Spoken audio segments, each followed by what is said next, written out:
Hermanos, Dios les bendiga. Bienvenidos a la casa del Señor. Quiero darle gracias a Dios porque Él me ha permitido estar aquí con ustedes. Para los que no me conocen, quiero presentarme. Mi nombre es Rafael Díaz. Soy miembro de la Iglesia Adventista de la Esperanza en Tecoluca. ¿Cuántos conocen ese lugar? Es una iglesia enorme, la Iglesia de la Esperanza en Tecoluca. Tengo un ministerio de apoyo a la Iglesia Adventista que se llama mi ministerio Apología Adventista. Hago contenido para YouTube. Tengo un canal que se llama Apología Adventista, donde subimos material sólido y profundo sobre doctrina y profecía.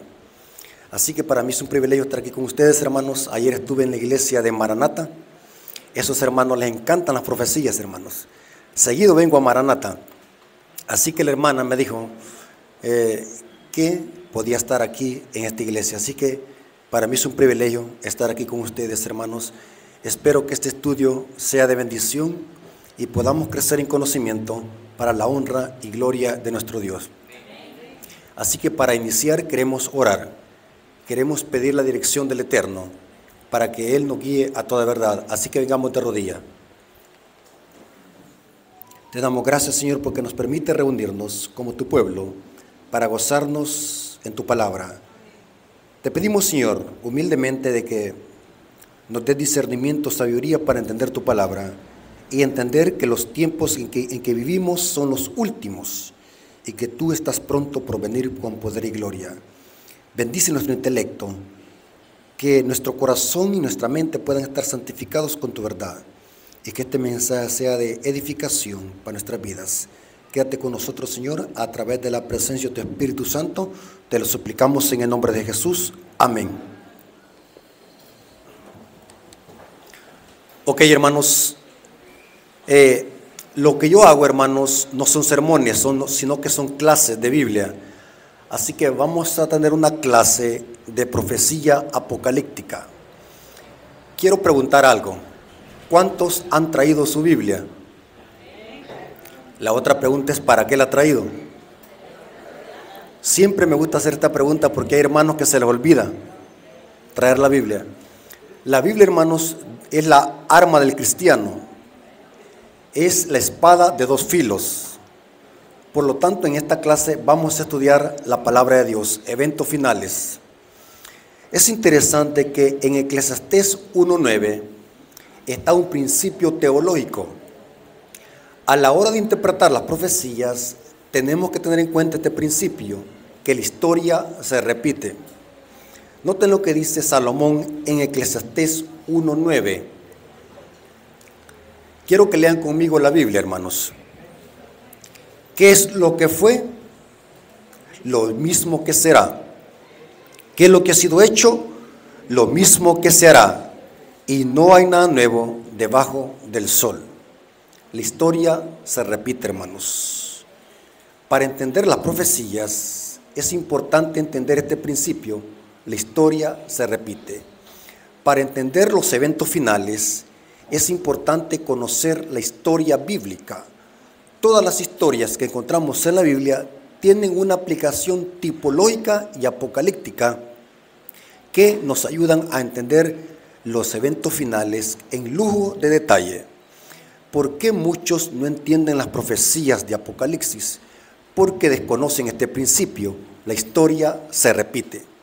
Saben de que las profecías es sencillo entenderlas si nosotros aplicamos este principio. La historia se repite. Todas las historias que encontramos en el Antiguo Testamento, la historia de Noé, la de Sodoma y Gomorra, la historia de Caín y Abel, todas estas son historias tipológicas que tienen una aplicación simbólica en el libro de Apocalipsis. Todas las historias, sin excepción. En este caso, vamos a usar ese método para interpretar las profecías de Apocalipsis. La historia se repite. Si usted quiere ser un maestro profundo de las profecías, no pase por alto este principio. Recuerde, la historia se repite. ¿Por qué los protestantes tienen interpretaciones erradas de las profecías de Apocalipsis? Porque ellos desconocen este principio. La historia se repite. Es interesante lo que dice Apocalipsis 13, versículo 14 al 15. Vamos a hacer un estudio serio de esos textos. Apocalipsis 13, versículo 14 al 15. ¿Lo tienen, hermano? Habla de la imagen de la bestia. Y noten cómo dice: y engaña a los moradores de la tierra con las señales que se le ha permitido hacer en presencia de la bestia, mandando, este es un imperativo, mandando a los moradores de la tierra a que le hagan la imagen a la bestia que tiene la herida de espada y vivió. Y se le permitió infundir aliento a la imagen de la bestia para que la imagen hablase e hiciese matar a todo aquel que no la adorase. Hermanos, es terrible lo que se avecina. Estos eventos proféticos se van a cumplir al pie de la letra. Aquí dice que la imagen de la bestia va a dar un decreto de muerte para aquel que no la adorase. O sea que al final de la historia van a haber leyes y decretos legislativos que van a ir en contra de la ley de Dios.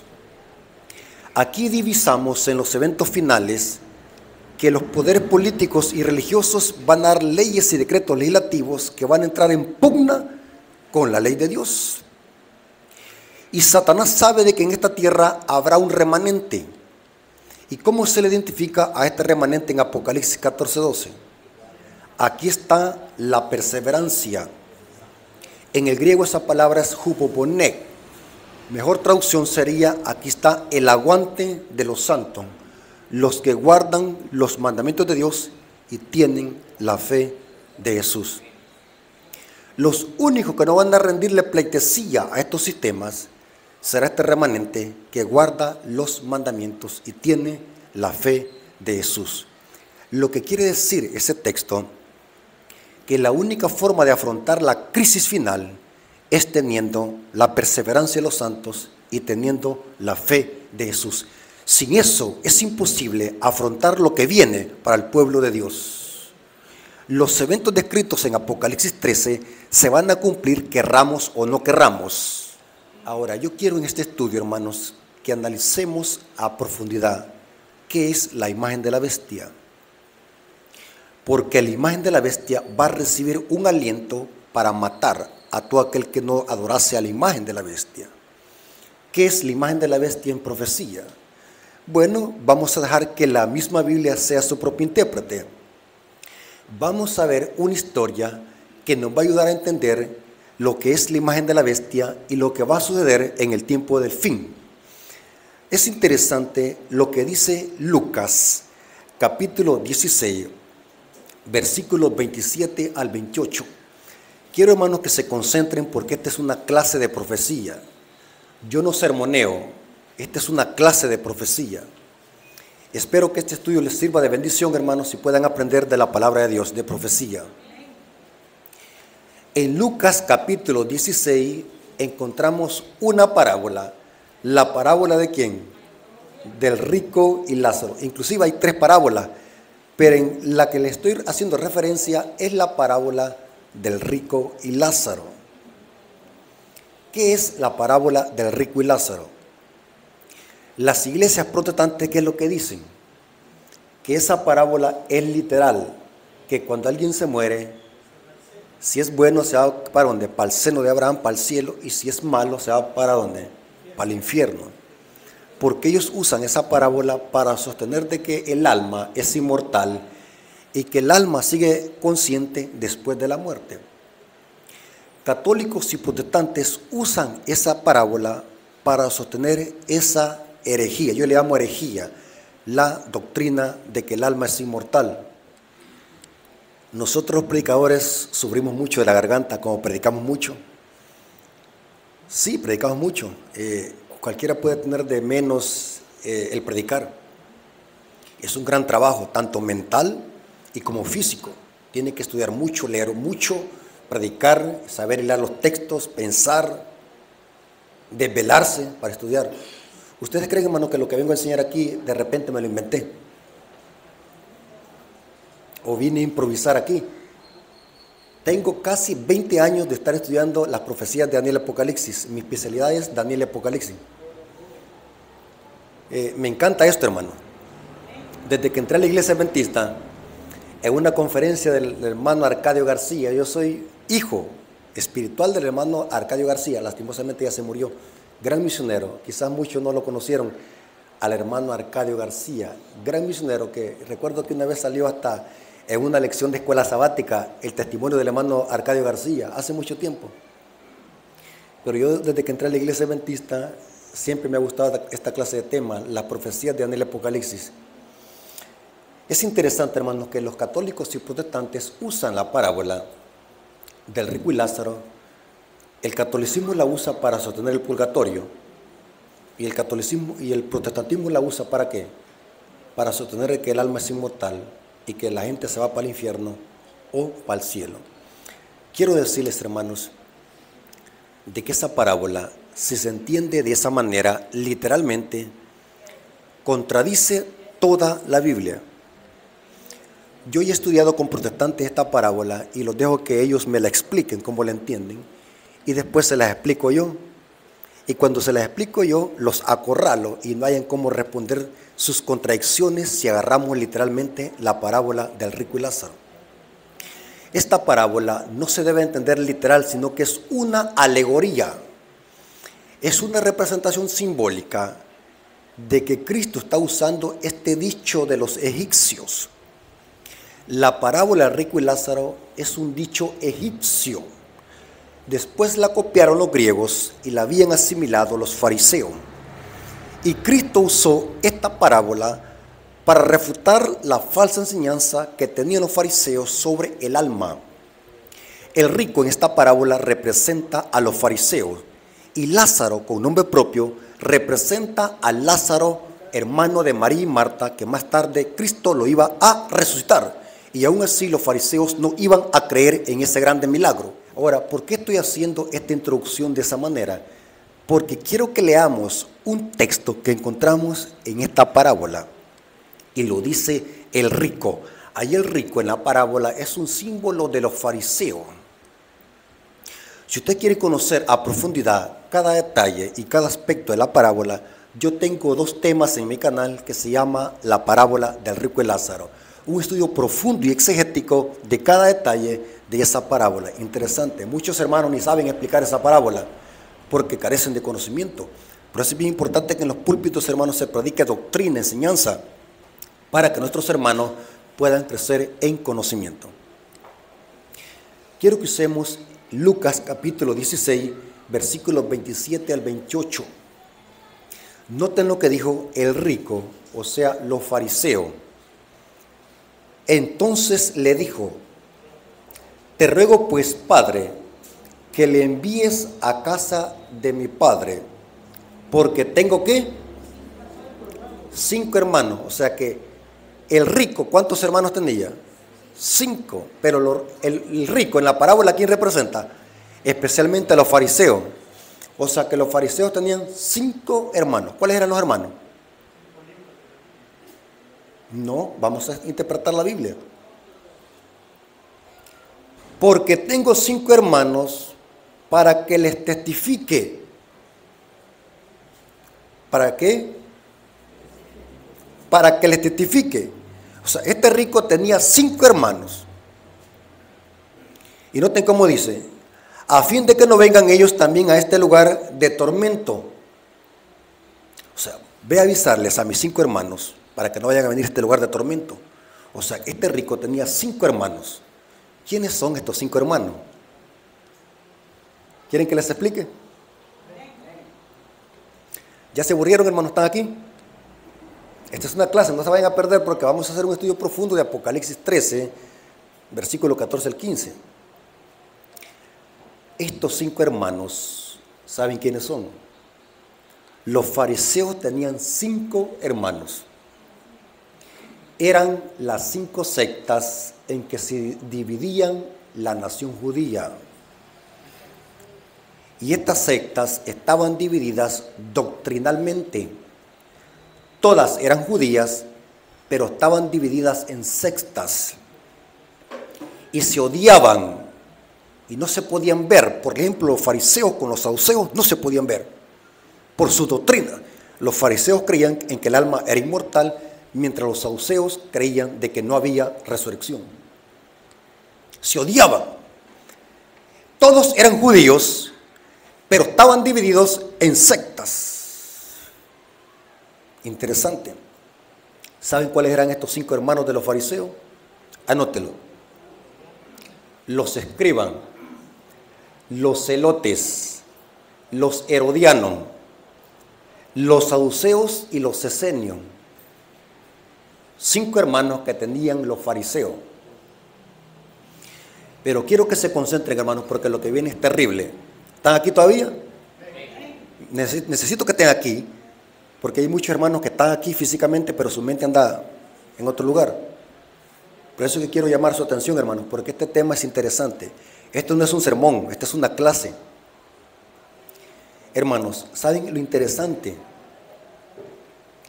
De que estas sectas estaban divididas doctrinalmente, pero a la hora de matar a Cristo, ¿sabe qué es lo que pasó?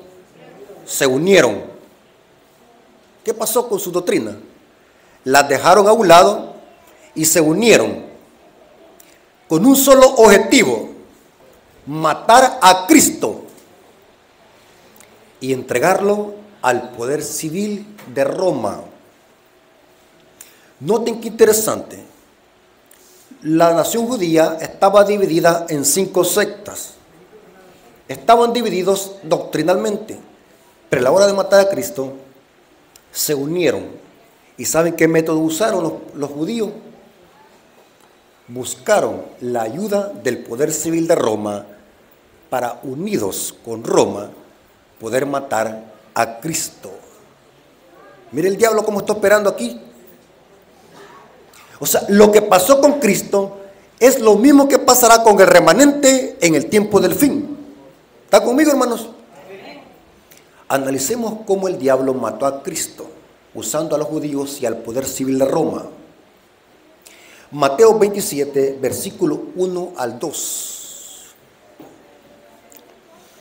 Los fariseos, los judíos, usaron el poder civil de Roma y a Cristo le hicieron un juicio religioso y un juicio político. Hermanos, van a disculpar lo que voy a decir, pero cuando yo veo hermanos que se andan levantando para arriba y para abajo me desconcentran.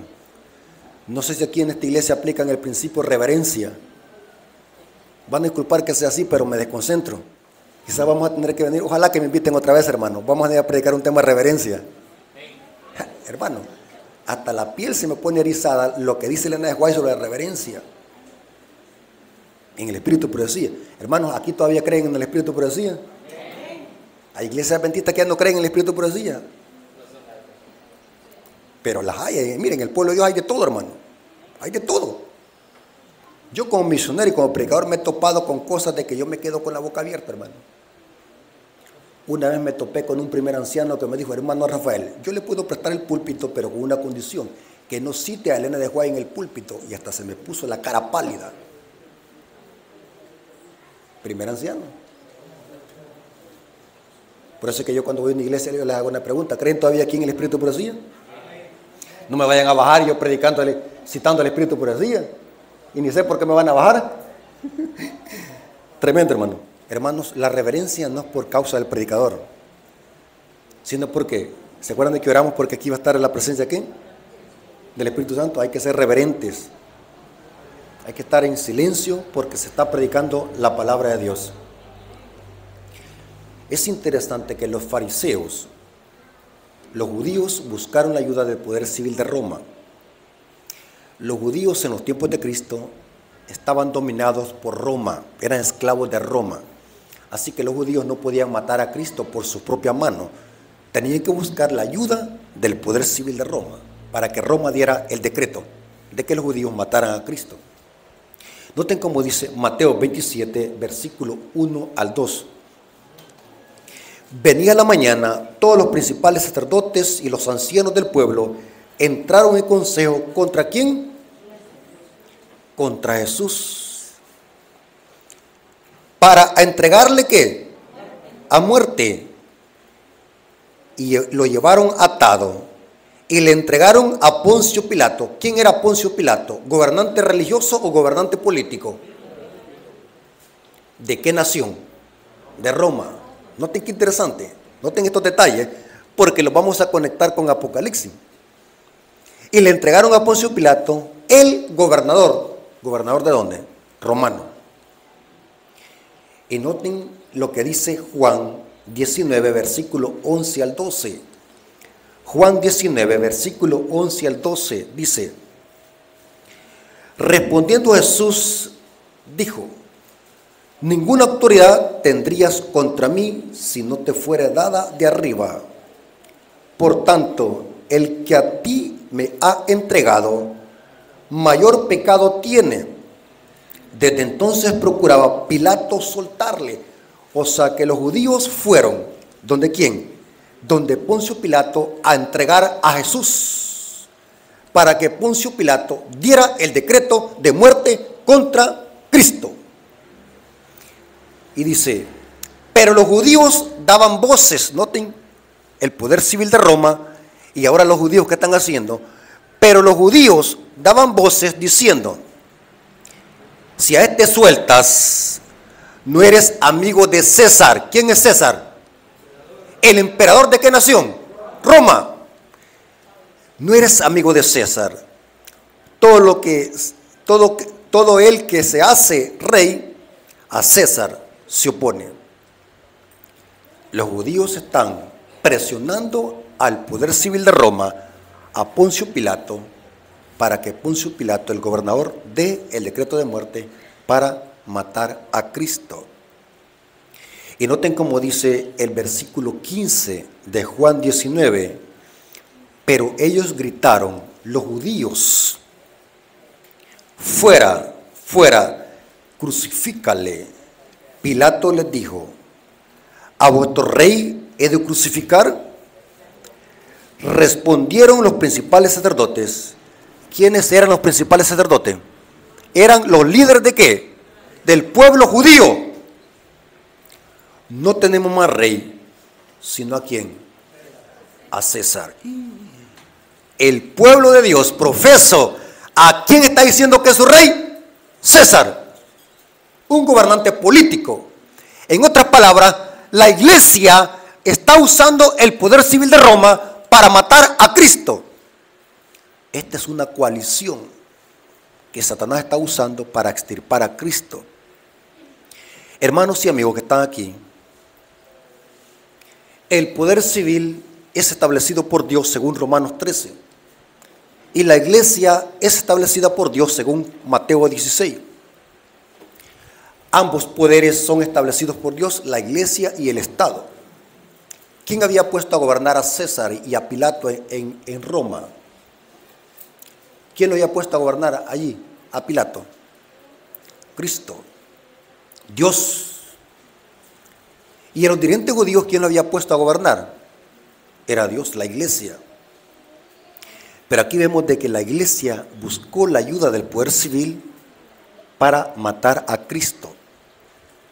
¿Dónde estuvo el problema aquí? Si el poder civil es establecido por Dios y la iglesia es establecida por Dios, ambos son buenos, pero cuando gobiernan en su esfera legítima. El problema es cuando la iglesia se une en una unión ilícita con el poder civil. Les voy a parafrasear lo que quiero decir. ¿Están aquí todavía?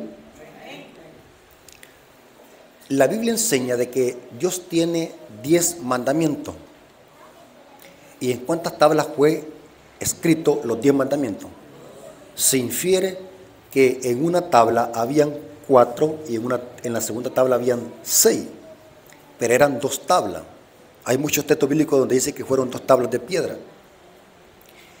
La primera tabla tiene que ver con mi relación con Dios y la segunda tabla tiene que ver con mi relación con mi prójimo. Amor a Dios y amor al prójimo. César, ¿dónde debe de gobernar? La esfera legítima de César, o sea, el poder civil, es hacer que se cumplan los mandamientos de la segunda tabla. Ejemplo, ¿quién ha puesto a gobernar aquí al presidente Nayib Bukele? Dios, pero por medio del pueblo. Eso se llama democracia, Romanos capítulo 13. Pregunto, ¿el gobierno civil de El Salvador puede dar una ley que diga que se va a multar a todos los motoristas de moto que andan sin casco? ¿Es correcta esa ley? Sí, porque está preservando nuestra vida. Y hay un mandamiento que dice no matarás, o sea, esa ley preserva nuestra vida y tiene que ver con la segunda tabla de la ley. Pregunto, ¿el gobierno civil de El Salvador puede venir a meter preso a un hermano que haya cometido un delito hace 10 años, pero aunque se arrepintió el hermano, pero lo cometió el delito? ¿Puedes la policía venir a traer a ese hermano aquí a la iglesia y meterlo preso? Aunque esté aquí en la iglesia y se haya arrepentido. Sí, porque le debe a la ley, le debe a César. ¿Me voy a explicar? Una cosa es mi relación con Dios y otra cosa es mi relación con César. Otro ejemplo. El poder civil me puede decir a mí que es una ley que todos andemos con nuestro documento único de identidad. ¿Es correcto eso? ¿Podemos sujetarlos a César, al poder civil? Sí, porque es una ley para identificar que nosotros somos ciudadanos del Salvador. Pregunto, ¿el poder civil puede meter a la cárcel a un hermano que haya robado a otro hermano sus pertenencias? ¿Con qué tabla tiene que ver? Con la segunda. ¿El gobierno civil puede meter preso a un hermano que ha levantado calumnia contra otro hermano? Hay que tener cuidado con la lengua, hermanos. ¿Hay chismosos aquí en la iglesia? Según la Biblia, el gobierno civil puede meter a la cárcel a un hermano que le haya levantado falso testimonio a otro hermano y le haya arruinado su reputación. Tengamos cuidado. ¿Con qué tabla tiene que ver eso? ¿Cómo dice? ¿No levantarás qué? ¿El gobierno civil puede meter a la cárcel a un hermano que haya cometido adulterio? Saben que en otros países es delito eso, que un hermano haya cometido adulterio lo meten a la cárcel. Aquí es que el gobierno se ha dormido. Pero si se le comprueba a alguien de que cometió adulterio, en otros países el gobierno puede meter a la cárcel a alguien que haya quebrantado ese mandamiento. ¿Me doy a explicar, hermano? O sea, la esfera legítima del gobierno civil, o sea, de César, es que gobierne y haga que se cumplan los mandamientos de la segunda tabla de la ley. El gobierno civil puede meter en la cárcel a alguien que haya matado, que haya robado, que haya levantado falso testimonio. Pero ahora vamos a algo interesante. El gobierno civil me puede meter a la cárcel a mí porque yo adore una vaca. ¿Ah? No me puede meter. Yo puedo adorar una vaca, yo puedo adorar un pepino, yo puedo adorar un chucho. Lo que yo quiera puedo adorar. Pero el gobierno civil no me puede meter a la cárcel por eso. Claro, es pecado, eso me lo voy a arreglar con Dios. O sea, el gobierno civil no se puede meter en la primera tabla de la ley. Porque esa no es la esfera legítima. Yo puedo adorar una piedra. Ustedes van a decir, hermano Rafael, si soy loco, está adorando una piedra. Pero nadie me puede llevar preso por eso. Porque hay libertad de expresión, hay libertad de culto, hay libertad civil. Podemos adorar a Dios de acuerdo a los dictámenes de nuestra conciencia y nadie nos puede meter preso. Por eso, porque esa es la esfera de la primera tabla, es mi relación con Dios. Por ejemplo, ¿qué pasaría si el presidente Bukele dice, se prohíbe que los adventistas se reúnan en el día sábado? ¿Podemos sujetarnos a esa ley? ¿Por qué? Porque César se está metiendo en una esfera que no le corresponde. ¿Me doy a explicar, hermano? O sea, César no puede inmiscuirse en mi relación con Dios. No puede prohibirme César que yo me congregue en sábado, porque esa es la primera tabla de la ley. ¿Me doy a explicar, hermano? Les explico lo que quiero decir. El poder civil es bueno en su esfera legítima. La iglesia es buena en su esfera legítima. El problema es cuando se une la iglesia con el poder civil.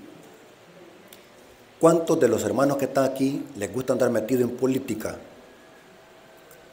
Si usted tiene un hermano que le gusta andar metido en política, yo le recomiendo que ese hermano lo disciplinen inmediatamente. Porque el espíritu de profecía dice que eso es fuego extraño. Que los profesos cristianos anden metidos en política. Si usted es partícipe de algún partido político, séalo para sí mismo, secreto. Si va a ir a votar por un candidato político, hágalo en secreto. Pero no use la iglesia para hacer propaganda política.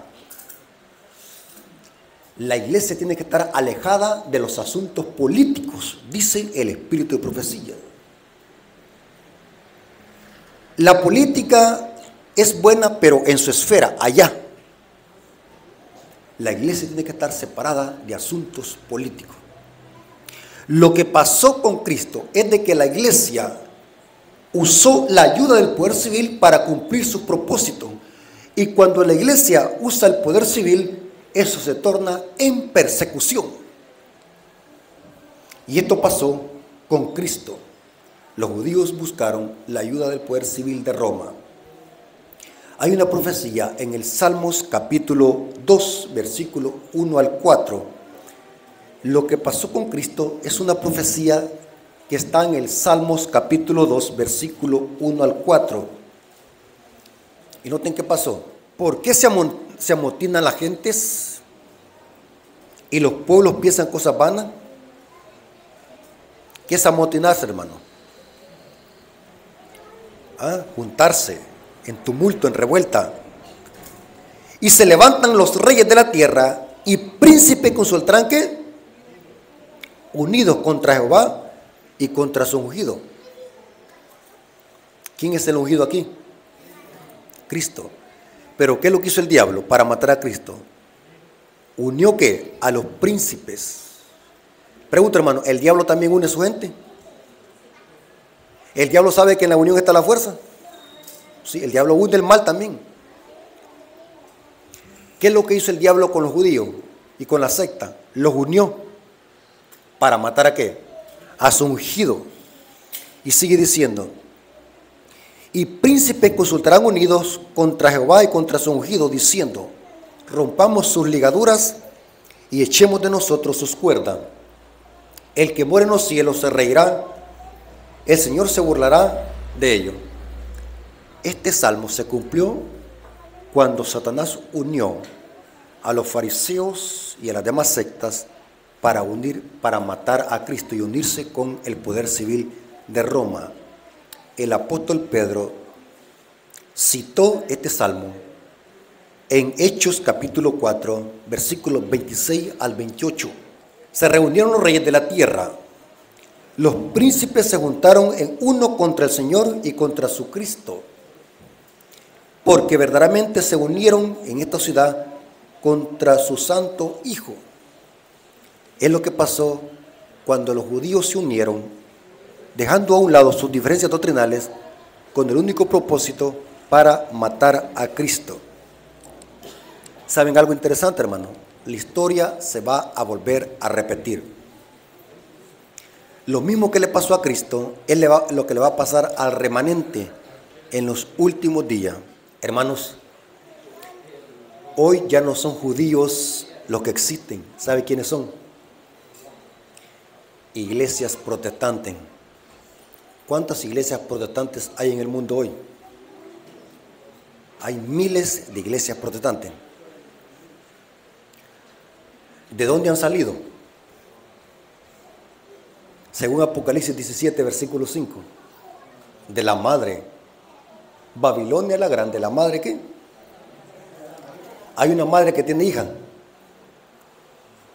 Las hijas, ¿quiénes son? ¿La madre quién es? ¿Quién es la madre de la ramera? No tenga miedo, hermano. El sistema papal, la iglesia católica. Yo sin miedo digo eso. La ramera, según las características, es el catolicismo romano y su falsa doctrina. ¿Y las hijas? Las iglesias protestantes que se atienen a su doctrina. ¿Sabe de que las iglesias protestantes o el protestantismo surgió con la Reforma Protestante del siglo XVI. ¿De dónde viene la palabra protestante? Cuando los principales príncipes de Europa protestaron contra la bula papal. ¿De dónde viene la palabra protestante? Pero saben hoy, hermanos, que las iglesias protestantes se están pareciendo más a la iglesia católica en su doctrina. Un poco de historia. Saben de que cuando se levantó la Reforma Protestante, los reformadores saben a quién identificaban como el anticristo y el cuerno pequeño. Al papado. Por ejemplo, Martín Lutero decía de que donde se sentaba el papa era la silla del anticristo. Todos los reformadores apuntaban de que la ramera de Apocalipsis es la iglesia católica. Martín Lutero lo decía, Euriclus Singlo, Juan Calvino, John Knox, Juan Hus, Jerónimo. Todos apuntaban de que el anticristo de las profecías era la iglesia católica. Los primeros reformadores que surgieron, hoy, ¿qué es lo que dicen las iglesias protestantes? ¿Quién es el anticristo según las iglesias protestantes? Ellos dicen de que el anticristo es un hombre literal que se va a sentar en el tercer templo en Jerusalén y que va a asediar a los judíos por 3 años y medio. Y antes de que venga eso, va a haber un rapto secreto. ¿Saben de dónde copiaron los protestantes esa interpretación? De la madre. ¿Saben quién es el que se inventó esa interpretación futurista? Los jesuitas de Roma, Francisco Rivera. Si los reformadores estuvieran vivos, como Martín Lutero, se muriera de un infarto. Cuando viene el 31 de octubre de 1517, que fue donde Lutero clavó sus 95 tesis, el 31 de octubre se celebra la Reforma Protestante. ¿Saben por qué se celebra el 31 de octubre la Reforma Protestante? ¿Quieren saber? ¿Qué celebra el mundo también esa fecha? Halloween. ¿Pero por qué? Los indoctos ignorantes dicen de que nosotros cuando celebramos la Reforma Protestante estamos celebrando Halloween también. Pero ¿saben por qué Martín Lutero buscó el Día de la Bruja para clavar sus 95 tesis en la puerta de la iglesia de Wittenberg en Alemania? ¿Quieren saber por qué? ¿Ustedes creen que Martín Lutero era un ignorante? ¿Ah? Era un teólogo y músico, Martín Lutero. Y él sabía lo que hacía. Él sabía que en esa iglesia iba a llegar gente de toda casi Europa a comprar las indulgencias, porque el Día de los Muertos se celebraba desde el 31 hasta el 2 de noviembre, porque el 31 de octubre la Iglesia Católica lo copió para el Día de los Muertos. O sea, el Día de los Muertos es una copia de Halloween, porque Halloween duraba 3 días, el 31 hasta el 2 de noviembre, era un festival celta. Y la Iglesia Católica lo que hizo es ponerle el Día de los Difuntos el 2 de noviembre. El 2 de noviembre es el último día que los celtas celebraban Halloween. Y en esa fecha, como el 31 iba a iniciar la víspera de Todos los Santos, iba a ir gente de toda Europa a comprar las indulgencias a la iglesia de Wittenberg en Alemania. ¿Y saben qué es lo que dijo Martín Lutero? Voy a aprovechar para clavar las 95 tesis en la propia puerta grande de madera para que todos los que vengan a comprar indulgencias puedan ver las 95 tesis. Inteligente, va. Las 95 tesis eran 95 proposiciones de que Martín Lutero le sugería al papado para que cambiara su falsa doctrina. Y una de ellas era la famosa indulgencia y el purgatorio. Se cree de que el Banco del Vaticano tiene tanto dinero que puede sacar de la pobreza 10 veces más a este planeta, y todo ese dinero se obtuvo de las famosas indulgencias. ¿Se dan cuenta por qué Martín Lutero desenmascaró este sistema? Él le llamó el anticristo y la bestia. ¿Qué son las indulgencias? ¿Conocen ustedes eso, hermano? Donde la gente pagaba grandes sumas de dinero para sacar a las almas del purgatorio y para que el Papa perdonara sus pecados presentes y futuros. Entre más dinero caía al cofre, el Papa perdonaba sus pecados. Tremendo, hermano. Y la Reforma Protestante se levantó desenmascarando esto, Martín Lutero.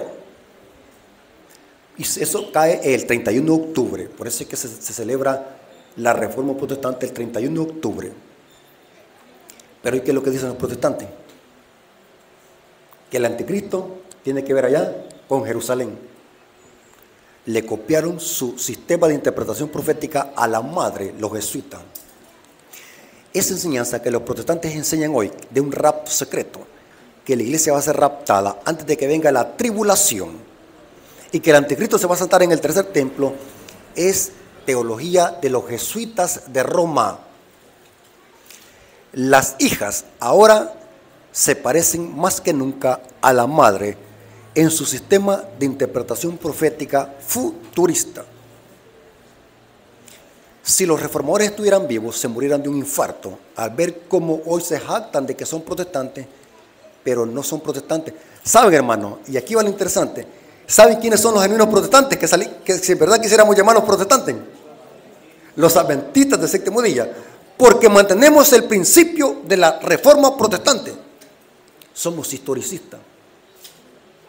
Pero pregúntele usted a un protestante, mire, ¿usted cree en la segunda venida?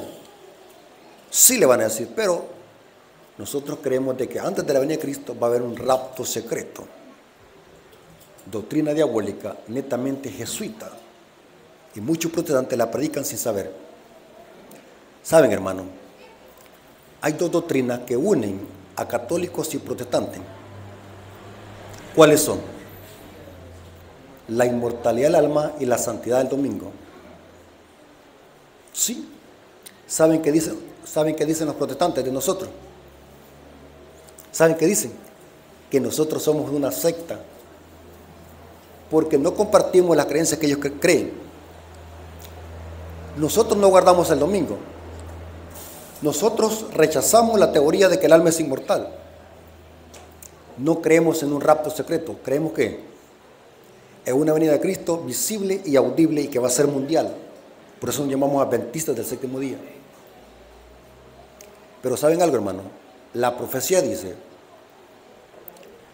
que las hijas se van a unir con la madre. ¿Para qué? ¿Para qué creen ustedes que se van a unir? ¿Para buscar la ayuda de qué? Del poder civil. ¿De qué nación? Estados Unidos. ¿Cuántos han? Ya había hermanos que leen aquí. ¿Cuántos han leído el conflicto de los siglos? Devora ese conflicto de los siglos. Cuando las iglesias protestantes se unan con el papado para presionar al poder civil, para que dé un decreto, una ley, ¿saben cuál ley va a ser? ¿Cuál es? La ley dominical. Saben que una vez platicando con un pastor protestante me dijo, eso es absurdo lo que dicen los adventistas, que la marca de la bestia tiene que ver con una ley dominical. Bueno, le digo, ¿usted cree que es absurdo esto? Le digo, vámonos a la historia, le digo. Vámonos a la historia. Hermanos, según la Biblia, ¿cuáles fueron las dos instituciones que Dios bendijo en la creación? El matrimonio y el Shabbat. La nación de los Estados Unidos, que es la bestia con cuernos semejantes a los de un cordero, ya empezó a hablar como dragón. En la época del presidente Barack Obama, ¿saben qué es lo que pasó? ¿Qué es lo que pasó? ¿Ah? Hablen, hermano. ¿La legalidad qué? Del matrimonio del mismo sexo. Ya esta nación, que se estableció en principios de libertad civil y religiosa, ya empezó a hablar como dragón. Ya atacó la primera institución que Dios bendijo, el matrimonio. ¿Qué es lo que falta hoy? Que el diablo ataque ¿qué? ¿Y de qué manera lo va a hacer? Instituyendo un falso día de ¿qué? De reposo. ¿Y cuál creen ustedes de qué va a ser? Hermanos, esto es terrible. Agarren esta información, hermanos, porque puede ser que ya no me vuelvan a invitar otra vez aquí. Oigan bien lo que voy a decir. Esto es terrible. ¿Saben qué es lo que dice el Papa Francisco en sus dos encíclicas Laudato Si y Fratelli Tutti, que para que la tierra descanse y que se reduzca el recalentamiento global, hay que descansar un día a la semana. Sí, él dice obligatorio, e inclusive en estos el énfasis de los COP, todas esas reuniones que están haciéndose en pro al cambio climático, en noviembre, en octubre hubo la última, el COP27. No fue en noviembre, sí, en noviembre fue que lo hicieron en Egipto. Todo va en pro a la reducción del cambio climático. Y están usando el cambio climático, ¿saben para qué? Para exaltar la ley dominical. Adventistas, despierten. Oigan lo que les voy a decir. La marca de la bestia no va a venir con miedo. Va a venir con buenas intenciones. ¿Y están usando qué? El cambio climático. Inteligente el diablo va. La maldad para engañar al mundo. Y saben algo interesante, hermano. Esto no es para ponerlos en terror, sino para que despierten y estudien. Saben de que la ONU y el Vaticano son los que están promoviendo esto de reducir el cambio climático. Para el 2023, la ONU tiene planes. ¿Cuántos sabían ustedes de eso? Que la ONU tiene una agenda que se le conoce como la Agenda 2030, o sea, 2023. Ustedes pueden entrar en internet y busquen la página oficial de la ONU. Ahí dice cuáles son los proyectos para echar a rodar esa Agenda 2030. Uno de ellos es el cambio climático y otro es promover la agenda LG. No puedo decir todo porque las redes sociales hoy peligrosísimo, hermano. ¿Saben a qué me refiero? Y saben, hermanos, a quién ha contratado la ONU para que promueva esto. ¿Quieren saber a quién ha contratado? El diablo no es bobo como nosotros. Ha contratado a dos famosos que los conocen en todo el mundo. Lionel Messi y Shakira. ¿Saben quiénes son ellos?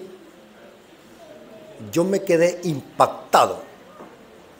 Cómo todo está encajando. La ONU, el Vaticano le pasa información a la ONU y ahora la ONU contrata a dos famosos para que promuevan la Agenda 2030. Y en esa agenda va el movimiento LG y guardar el día domingo. ¿Se dan cuenta, hermano? Poco a poco vamos llegando a la recta final. Hermanos, para los protestantes no va a ser fácil esto, aceptar el día domingo, porque ellos lo guardan. ¿Ustedes creen, hermanos, que el papado no sabe que aquí en esta tierra hay un remanente que no le rendirá pleitesía? Que somos los adventistas del séptimo día. Y usted me va a decir, este hermano Rafael es fanático. No, hermano, leamos, hermano. No ande criticando a los hermanos si no estudia. ¿Saben que lo que dice Malachi Martin en un libro que se llama La llave de esta sangre? Un ex jesuita más católico que el Papa.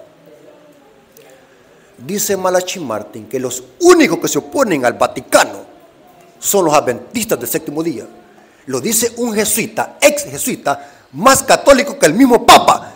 Ese libro lo prohibieron, el Vaticano lo prohibió. Ya no existe el libro, ya está. Si alguien lo quiere, yo se lo puedo mandar en PDF, yo lo tengo en PDF. La llave de esta sangre de Malachi Martin. O sea, los jesuitas saben quiénes somos nosotros.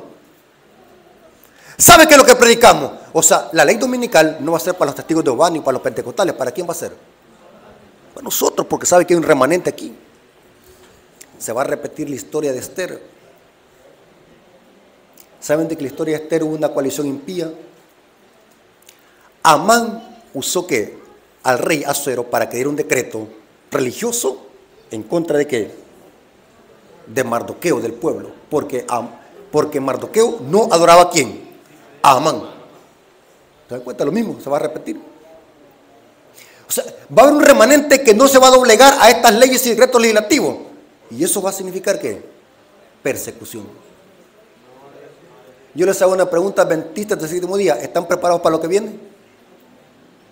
¿Estamos preparados? ¿Tenemos la justicia de Cristo en nosotros? ¿Tenemos la paciencia y la fe de los santos?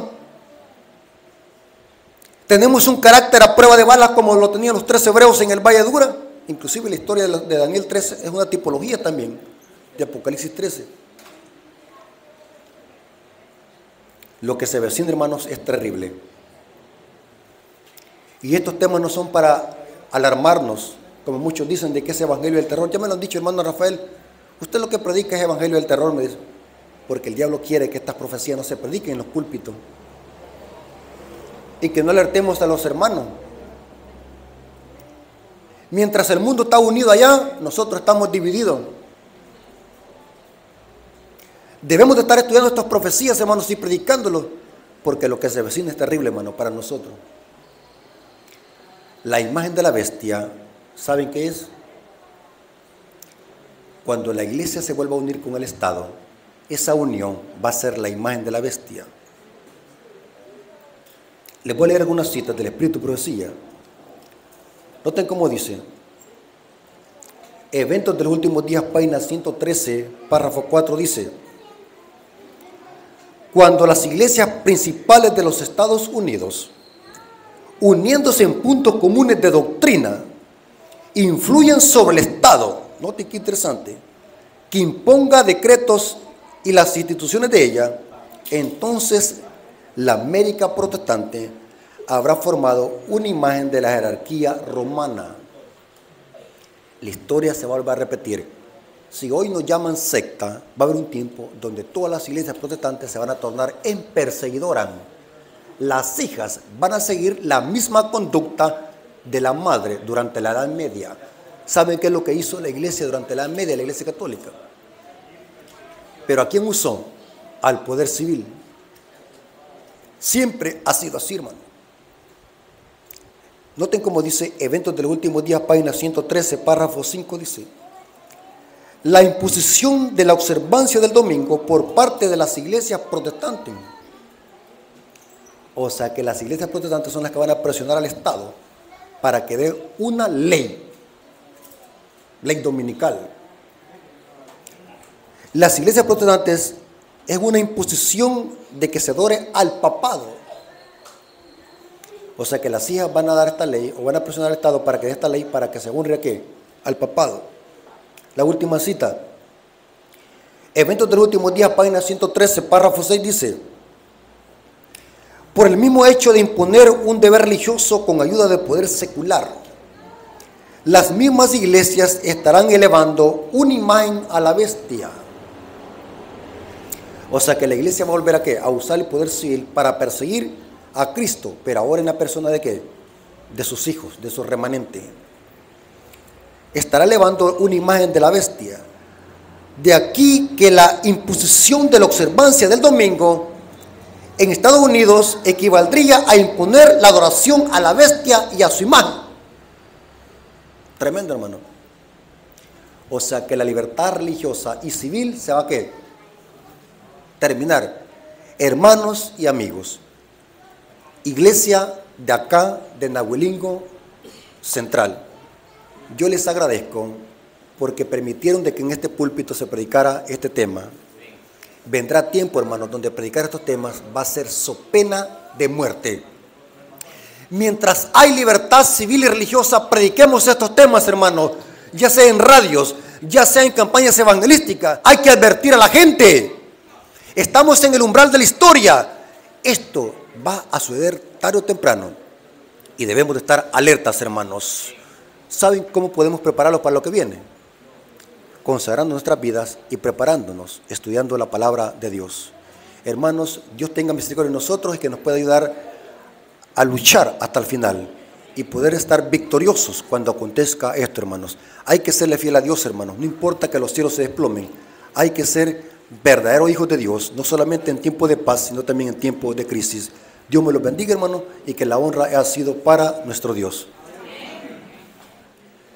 Hermanos, vamos a orar para darle gracias a Dios por ese estudio. Quiero decirles, hermanos, de que vamos a hacer el esfuerzo para estar aquí a las 2 para predicar temas interesantes, así que hagan el esfuerzo, hermanos. Vénganse a las 2, porque aprovechen, porque ya mañana, en la mañana, me voy otra vez para mi pueblo. Así que solamente voy a estar ahora, así que tengo un gran trabajo, voy a estar aquí con ustedes, después me voy para Maranata. Que esos hermanos están esperando que predique 2 horas ahí, a los hermanos les encanta que estos temas. Así que, hermanos, hagan el esfuerzo. Esperamos de que la iglesia esté así también como está hoy, de llena. Porque hay hermanos que en la tarde, poquitos vienen, a ver por dónde se van. El sábado, ¿hasta qué hora llega? Hasta la puesta del sol. Yo no sé qué. ¿Por qué era que los adventistas somos así, hermano? Yo quisiera hacer esa pregunta. En la mañana llena la iglesia y en la tarde vacía la iglesia. ¿Qué pasó? Terrible, hermano. Así que hagan el esfuerzo. Aquí lo esperamos. Vamos a orar. Gracias, Padre eterno, por este mensaje que estudiamos. Bendice a tu iglesia, bendice a los hermanos. Gracias, Señor, porque tus profecías son seguras y nos dicen exactamente lo que pasará con el pueblo de Dios. Pero lo más importante, Señor, es de que estemos tomados de tu mano, que estemos vestidos con tu justicia para resistir el día malo, lo que viene. Bendice la iglesia de Nahuelingo Central, bendice a todos los hermanos. Te lo agradecemos en el nombre de Jesús. Amén. Dios me lo bendiga, hermanos.